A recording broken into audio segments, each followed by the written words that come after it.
নমস্কার, আমার গল্প পাঠ আসরে আপনাকে স্বাগত জানাচ্ছি।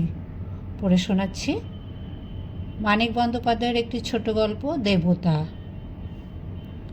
পদস্থ ও বয়স্ক ধীর স্থির গম্ভীর প্রকৃতির লোক ছিলেন ব্রজদুর্লভবাবু।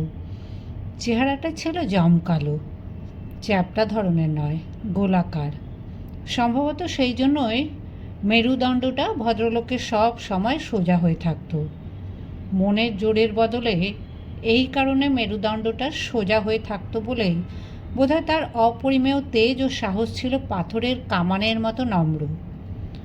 হাকিমি পদগৌরব আর কীর্তনের আসর জমাবার আশ্চর্য ক্ষমতা ছাড়া কোনো বিষয় অহংকার করার কিছু না থাকায় বিনয়ের তার একেবারেই প্রয়োজন ছিল না। তবু পুরুষোচিত বিনয় বজায় রাখবার জন্য পদগৌরবটা ভদ্রলোক প্রকাশ করতেন, পাণ্ডিত্য আর কীর্তনের অসাধারণ ক্ষমতাটা প্রকাশ করতেন কেবল কীর্তনে। পাণ্ডিত্যের বিশেষ অভাব থাকায় মানুষের সভয় শ্রদ্ধাটা তার ভালো রকমই জুটত। কীর্তন গেয়ে মানুষকে ভাবনমাদ্য করে দেবার বিশেষ প্রতিভা থাকায় মানুষের হৃদয়ে তার জন্য বয়ে যেত সানুরাগ ভক্তির বন্যা। কী যে হয়ে যেতেন তিনি কীর্তনের আসরে! গায়ে দামি মুগার জামা থাকতো, তবু দিনহীন কাঙালের মতো একবার, শুধু একটিবার চিরন্তন প্রেমময়ের অফুরন্ত প্রেমের ভাণ্ডার থেকে এক কোণা প্রেম ভিক্ষা করতেন। তখন মনে হতো, এত বড় কাঙাল কি জগতে কেউ আছে? চাকর আসরে তামাক দিতে এসেছে, তার গলা জড়িয়ে ধরে তিনি কাঁদতেন। আধা অন্তরালবর্তিনী মেয়েদের অনেকের চোখ দিয়ে ভাবাবেগের জল পড়ছে, আনন্দে গদগদ হয়ে তিনি নাচতেন। নিজের মধুর ও গম্ভীর গলার আওয়াজ একটু ধরে এসেছে, আবেগে গড়াগড়ি দিয়ে তিনি ছটফট করতেন। রাত্রি বেশি হয়ে পড়ায় উপস্থিত ভদ্রলোকের মধ্যে কেউ কেউ উঠি উঠি করছেন। বার কয়েক হুঙ্কার দিয়ে নির্বাক নিষ্পন্দ সমাধিমগ্ন হয়ে তিনি পড়ে থাকতেন। আসর বসত প্রায়ই, সাধারণত শনিবার সন্ধ্যায়, অথবা অন্তত একটা দিনও ছুটি হাতে থাকে এমন কোনো দিনে। কীর্তনের শ্রান্তি দূর করবার জন্য ব্রজদুর্লভ বাবুর কমপক্ষে একটা দিনের পরিপূর্ণ বিশ্রাম, অথবা কম বয়সী, সম্ভবত দ্বিতীয় পক্ষের, ঠিক মনে নেই, স্ত্রীর সঙ্গে অবিচ্ছিন্ন পার্থিব প্রেমালাপের প্রয়োজন হতো। তবে মোটে একদিনের ছুটি থাকলে বেশি শ্রান্তি তিনি অর্জন করতেন না। রাত 12টার আগেই কীর্তন শেষ করে দিতেন। রাত কাবার করতেন লম্বা ছুটির গোড়ায়। মনে হতো যে উৎসব উপলক্ষে ছুটে সেই উৎসবই তার মধ্যে উৎসাহের সঞ্চার করেছেন। মফস্বলের হতভাগা শহর, সিনেমা নেই, থিয়েটার নেই, ভদ্রলোকের উপযুক্ত অভদ্র স্ত্রীলোকের পল্লী নেই, গোটা 3-4 মুমূর্ষু সমিতি ছাড়া জবরদস্ত সমিতি নেই, জোরালো রাজনৈতিক আন্দোলন নেই, সাম্প্রদায়িক দাঙ্গা হাঙ্গামাও নেই। থাকার মধ্যে আছে কেবল একটা ক্লাব আর লাইব্রেরি। ব্রজদুর্লভবাবুকে পেয়ে শহরটা যেন বর্তে গিয়েছিল। নিজের বাড়িতে কীর্তনের আসর বসাবার প্রয়োজন ভদ্রলোকের হতো না। জীবনের অব্যক্ত অংশের পীড়ন থেকে মুক্তিকামী নরনারীকে উন্মাদনা যোগাতেন তিনি পরের বাড়ি থেকে তাকে নিয়ে আসবার এবং বাড়িতে পৌঁছে দেবার গাড়ি যোগান, আসরের শতরঞ্জি ফরাস আলো, এবং দরকার হলে সামিয়ানা ও শখ হলে আসরকে সাজসজ্জা দান করা। বাজারে ঢুকবার পথে প্রথম মুদি দোকানটির মালিক রাধাচরণ বসাক নামে যে ব্যক্তিটি খোলকে প্রায় কথা বলাতে পারে, তাকে সংগ্রহ করে আনা, শহরের কীর্তন বিশারদ ও কীর্তন রসজ্ঞদের সমবেত করা, উপস্থিত ভদ্রমণ্ডলীকে মাঝে মাঝে পান, তামাক আর শীতল পানীয় জল সরবরাহ করা, এই সব ব্যবস্থা করে ব্রজদুর্লভবাবুর কৃপায় রোমাঞ্চ, শিহরণ, আবেগ, উন্মাদনা প্রভৃতি লাভ করার জন্য শহরের অনেকেই উৎসুক হয়ে থাকতেন। বেশি উৎসুক ছিলেন স্থানীয় রাজা জমিদার মুরারি মোহন। প্রথম বয়সে নাট্যচর্চার উৎসাহে তিনি একটি স্থায়ী স্টেজ নির্মাণ করেছিলেন। জীবনের অলস অনাড়ম্বর গতিতে অসন্তুষ্ট এই শহরের, এই অপ্রধান শহরে ব্রজদুর্লভবাবু সুলভ হওয়ায় অনেক আগে স্টেজে অভিনয় রজনীর সংখ্যা কমতে কমতে বছরে 12-13 এসে ঠেকেছিল। মাসে 4-5 বার ব্রজদুর্লভবাবুর কীর্তন আরম্ভ হওয়ার পর পূজার সময় কেবল একদিন একটি মাত্র ছোট ভক্তিমূলক নাটকের অভিনয় হতো। প্রহসন পর্যন্ত বাতিল হয়ে গিয়েছিল। শহরবাসীর সকাতর অনুরোধে কত কষ্টেই যে ব্রজদুর্লভবাবু তিনবার নিজের বদলি রদ করেছিলেন। ক্যানেলের ধারে ব্রজদুর্লভবাবুর বাড়িখানা ছিল লোভনীয়। লাল রং করা মাঝারি আকারের সাধারণ দোতলা বাড়ি। রঙের আবরণ ছাড়া কিছুই হয়তো নতুন ছিল না। শোভার হিসাবে চারিদিকে প্রকৃতিও ছিল রিক্ত। তবু কামুক যুবকের প্রতি প্রতিবেশীর অনাদৃতা পত্নীর মতো কি আশ্চর্য মনোরমী বাড়িটা ছিল। ক্যানেলের স্রোতহীন স্বচ্ছ নীল জলের ওপারে প্রকাণ্ড অপরিচ্ছন্ন আমবাগান, যার পেছনে আজও সূর্য অস্ত যায়। পূব দিকে খানিক দূরে পাকা রাজপথ, যা থেকে একটা কাঁচা পাকা পথ এ বাড়ি পর্যন্ত এগিয়ে এসেছে। শাখাপথটির দক্ষিণে প্রকাণ্ড দিঘি, উত্তরে ছেলেদের ফুটবল খেলার মাঠ, দিঘির দক্ষিণে স্কুল। ব্রজদুর্লভবাবুর বাড়ির ছাদে উঠলে দেখা যায় স্কুলেরও ওদিকে অনেকগুলি এলোমেলোভাবে ছড়ানো বাড়ি পার হয়ে রাজপথ মোড় ঘুরে পুলের ওপর দিয়ে ক্যানেল ডিঙিয়ে শহরের আরও জমাট বাঁধা অংশে প্রবেশ করে হারিয়ে গেছে। যদি কারো জীবনে কোনোদিন কোনো প্রিয়জন নিরুদ্দেশ যাত্রা করে থাকে, ব্রজদুর্লভবাবুর বাড়ির ছাদে উঠে পুল ডিঙে রাজপথটির শহরের ঘনীভূত অঞ্চলে ঢুকে নিরুদ্দেশ হবার রকম দেখলে তার মনে হবেই এও একটা নিরুদ্দেশ হবার পথ।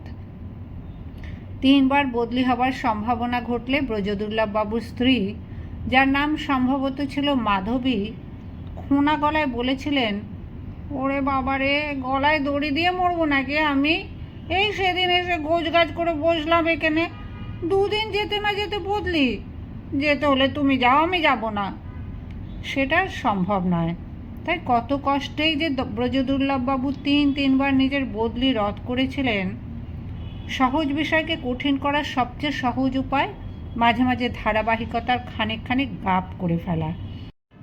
রামকে ইজি চেয়ারে শুয়ে সিগারেট টানাবার পর ইন্দ্রের সভায় আসব পান করালে 10 বছর সময় আর রক্তের চাপে রামের মৃত্যুকে যে চুরি করেছে পরম রহস্যস্রষ্টা বলে সেই চোরের পায়ে মানুষ শ্রদ্ধাঞ্জলি দেয়। নিজের জীবনের ধারাবাহিকতার ছোট বড় অংশ ক্রমাগত পরকে দান করে করে মানুষের আজ এই দশা হয়েছে। তাই শেষবার বদলি রদ করতে হওয়ার আগে 7 দিনের ছুটি নিয়ে পরপর 3 রাত্রি ভদ্রলোক কীর্তন করেছিলেন। মাধবীর কীর্তন শ্রান্ত স্বামীর সেবার তুলনা জগতে আছে কিনা সন্দেহ। স্বামী যেন স্বামী এবং পুত্র এবং পর এবং অতিথি, একাধারে সব। ব্রজদুর্লভবাবুর কীর্তন শুনে সকলের যে রোমাঞ্চ হতো, মাধবীর খোনা গলায় একটিমাত্র মধুর সম্ভাষণে ব্রজদুর্লভবাবুর তার চেয়েও গুরুতর রোমাঞ্চ হওয়া অসম্ভব ছিল না। মানুষ ব্রজদুর্লভবাবু যেতেন কীর্তনের আসরে, নিজে পাগল হয়ে সকলকে করে দিতেন পাগল। নিজের অলৌকিক পরিণতির সঞ্চয় নিয়ে তিনি যখন বাড়ি ফিরতেন, মাধবীর পূজা পাওয়ার জন্য তখন হয়ে যেতেন দেবতা। অন্তত আমার যে নিঃশব্দ পূজা নিয়ে তিনি বাড়ি যেতেন, দেবতা ছাড়া আর কারও তা প্রাপ্য নয়। আসরে যেতাম সকলের আগে, বাড়ি দিকে পা বাড়াতাম। ব্রজদুর্লভবাবু গাড়িতে উঠে হেলান দিয়ে চোখ বুজে বসবার পর গাড়ি যখন চলতে আরম্ভ করত, একবার শেষ চোখাচোখি হওয়ার স্বাদ কোনো দিন আমার কোনো দিন মিটত না। কীর্তন শুনতে শুনতে বুক ফাটা বিহুবলতায় চোখ দিয়ে আমার জল পড়ত। সব দিন সে চোখের দিকে তাকিয়েও যেতেন না, এমনই নিষ্ঠুর ছিলেন ব্রজদুর্লভবাবু। স্বাধীন স্বাভাবিক চোখে তখনও আমার চশমা ওঠেনি। চোখের জল ভদ্রলোকের দৃষ্টিতে না পড়ার তো কোনো কারণ ছিল না। আসরে বড়োর মধ্যে আমি ছোট, চুপ করে বসে থাকা ছাড়া সব বিষয়ে অনধিকারী। কীর্তন আরম্ভ হলে আমার ভাবান্তর হবে আমি তা জানতাম। তাই প্রথম থেকে থাকতাম নির্বাক নিঃশব্দ সুশীল সুবোধ বালক, কেবল ভাবের অভিব্যক্তিতে একটু চঞ্চল। তবু মাঝে মাঝে কেন যে আমাকে শুনতে হতো, গোলমাল করো না খোকা, আজও তা বুঝতে পারি না। তবে তাতে আমার ক্ষতি ছিল না। এত বড় হৃদয় ছিল তখন যে দুর্লভবাবু যা পরিবেশন করতেন, তার সঙ্গে এসব কথা শোনার অভিমানেরও হৃদয় স্থান হতো। গুরুজন বলতেন, অনেক রাত হয়ে গেছে, চলো এবার বাড়ি যাই। ঠোঁট কামড়ে অসম্মতি জানাতাম। ঠোঁট কামড়াতাম কথা বলতে পারতাম না বলে। গুরুজন শঙ্কা মিশ্রিত চিন্তাকুল দৃষ্টিতে আমাকে দেখতেন। বাড়ি ফেরবার পথে শুনতাম, লেখাপড়া ফেলে এসব করলেই তোর দিন যাবে। কে সে কথার জবাব দেবে? দিন তো চলে গিয়েছে কখন। গাছের আড়ালে ক্ষীণাঙ্গী চাঁদ, পাতা আর ডালের ফাঁকে ফাঁকে আলোর বিন্যাসের সঙ্গে ছায়ার যোগাযোগ ঘটিয়ে ইচ্ছা মতো মূর্তিকে রূপ দেওয়া যায়। জিজ্ঞাসা করতাম, কেঁদে কেঁদে দেখতে চাইলে দেখা দেন না? কত কাঁদতে হয়? অনেক। গুরুজন বলতেন, চলো জোরে হাঁটো। ঘুমিয়ে পড়ার আগে আলোচনা শুনতাম আমার এই অদ্ভুত পরিবর্তনের সম্বন্ধে। এই বয়সে এরকম পাগলামি আমার অকল্যাণ ঘটাতে পারে ভেবে আমার আপনজনের আশঙ্কায় আমাকে আশ্চর্য করে দিত।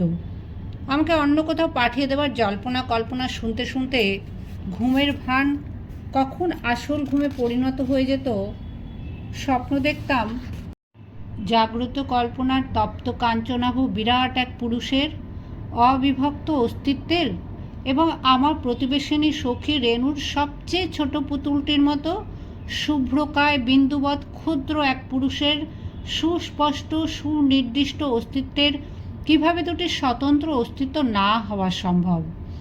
চারিদিকে অসংখ্য ব্রজদুর্লভ পলকে পলকে মাধবী হয়ে যাচ্ছে, অথবা অসংখ্য মাধবী পলকে পলকে ব্রজদুর্লভ হয়ে যাচ্ছে। স্বপ্নের সব ঘোরপ্যাঁচ আমায় পীড়া দিত না। ধারাবাহিকতার ফাঁদ এড়িয়ে অনায়াসে ভিজা মাঠে ভিজা ফুটবল শ্যুট করে গোলের দিকে পাঠিয়ে দিতাম। পরক্ষণে নিজে চলে যেতাম উলঙ্গিনী মাধবীর কাছে। মাধবীর কাছে যেতাম সকালে ঘুম ভেঙে নয়, স্কুল পালিয়ে। দোতলার একটা ঘরের কোণে ছোট একটি কাঠের বেদিতে কোনো একজন দেবতার পট, তার সামনে ছোট দুটি রেকাবিতে ফুল মূল বাতাসার নৈবেদ্য সাজিয়ে মাধবী পূজায় বসেছে। বিড়বিড় করে কি মন্ত্র বলছে সেই জানে। আমাকে দেখেই বলতো, মহারাজ এসেছেন, বসুন বসুন। কীর্তনের আসরে যার জন্য ব্রজদুর্লভবাবু পাগল হয়ে যেতেন, তাকে পাওয়া যায় কি না, কী করলে পাওয়া যায়, দিন রাত মনের মধ্যে এই প্রশ্ন গুমড়ে বেড়াতো। ব্রজদুর্লভবাবুকে জিজ্ঞাসা করব ভেবেই তাদের বাড়ি যেতাম, কিন্তু জিজ্ঞাসা করার সাহস হতো না। ভাবতাম মাধবীর কাছে প্রশ্নের জবাব জেনে নেব। পূজারতা মাধবীর ফাজলামিতে সেই ইচ্ছাও লোপ পেয়ে যেত। ম্লান মুখে মাটিতে মাথা ঠেকে পটের অজানা দেবতার মধ্যে আমার কল্পনার মহান সুন্দর প্রেমময় দিব্য পুরুষকে প্রণাম করে নীরবে মাটিতেই বসতাম। পূজা সাঙ্গ করে মাধবী আমাকে প্রসাদ দিত। দুহাত পেতে প্রসাদ নিতাম, সসম্ভ্রমে কপালে ঠেকিয়ে মুখে দিতাম। শশার টুকরোটি লাগতো তিতো, কিন্তু ঠাকুরের প্রসাদ তো তিতো লাগলে চলবে না। অমৃতের মতো মধুর লাগছে মনে করবার চেষ্টা করতে করতে তিতো শশা গিলে ফেলতাম। মাধবী শশার টুকরোতে কামড় দিয়ে বলতো, কি তিতো মাগো, বলে খোলা দরজা দিয়ে বারান্দা ডিঙিয়ে শশার টুকরোটি ছুঁড়ে ফেলে দিত উঠোনে। আমি স্তম্ভিত বিস্ময়ে তাকিয়ে থাকতাম। ভাবতাম, এমন অবহেলার সঙ্গে এত বড় পাপ সঞ্চয় করবার সাহস সে পেল কোথায়? ঠাকুরের প্রসাদ মুখে তুলে ছুঁড়ে ফেলে দিল। প্রসাদ ফেলে দিলেন, বড় তিতো, এক একটা শশা এমনই হয়ে যায়। একটি দুটি করে বাতাসা মুখে দিত মাধবী। জানালা দিয়ে তাকিয়ে থাকতো ক্যানেলের জলের দিকে। পায়ে পায়ে নিচে যেতাম অপরাধীর মতো। আমার চোখের সামনে প্রসাদ ছুঁড়ে ফেলে মাধবী যে দেবতাকে অপমান করেছে সে দায়িত্ব যেন আমার। উঠানে নেমে দেখতাম, উঠানের একদিকে নর্দমার কাছে যেখানে আবর্জনা জমা করা হয় সেইখানে মাধবীর জীবাণু শশাটুকু পড়ে আছে। হাতখানেক তফাতে একটা কেন্নু হেঁটে চলেছিল, মৃদু মন্থর গতি। দেয়ালে ঠেসান দিয়ে রাখা নর্দমা সাফ করা ঝাঁটাটি ক্ষয়ে ক্ষয়ে অর্ধেকের চেয়েও কমে গেছে। এত ঝাঁটানো সত্ত্বেও সেখান থেকে কিন্তু শ্যাওলা লোপ পায়নি। সেদিন সকালেই হয়তো সেখানটা সাফ করা হয়েছিল, তারপর হয়তো কেটেছিল মোটে কয়েকটি ঘন্টার সময়। তারই মধ্যে এই ছোটোখাটো সংসারটির কত নোংরামি যে সেখানে জমেছে। বুকে বল সঞ্চয় করবার জন্য আকাশের দিকে তাকিয়ে একবার দেবতার ইঙ্গিত খুঁজছিলাম। চারিদিকে তাকিয়ে একবার দেখেছিলাম মানুষ আমাকে দেখছে কিনা। তারপর পানের পিক থেকে তুলে নিয়েছিলাম সেই চিবানো শশা। মাধবীর হয়ে মনে মনে বলেছিলাম, অপরাধ নিও না। কপালে ঠেকে শশাটুকু মুখে দিয়ে গিলে ফেলেছিলাম। বমি আসছিল একথা সত্য, কিন্তু মনের জোরে বমি ঠেকানো কঠিন নয়।